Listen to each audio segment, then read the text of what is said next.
Who here has broached that inadvertently?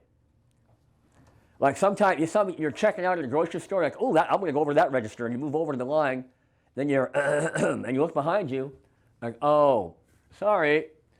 And some people, that's not a problem. Others, well, there was a very famous video recently of a gas station at a Costco, and a guy breached the line. That can be a grievous offense to some people.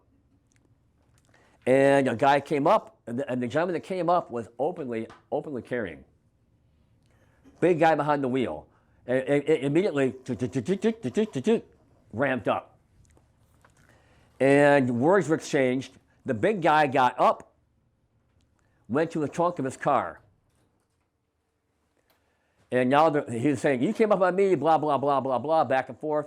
Reaches into his trunk and pulls out a collapsible baton. Well, the gun came out. And immediately there was, well, what time is it? It was time to become very conciliatory. Oh, shit.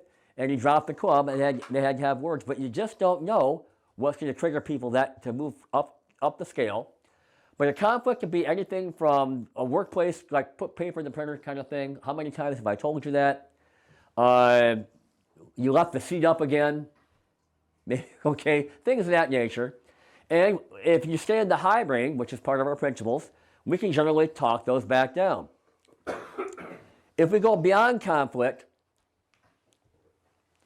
friction makes diamonds. We have to think about, well, how did this start? Is this silly? And more importantly, am I the problem? Several years ago, I was driving across country, coming up into Phoenix, and I had to, living in my RV, I had to do laundry.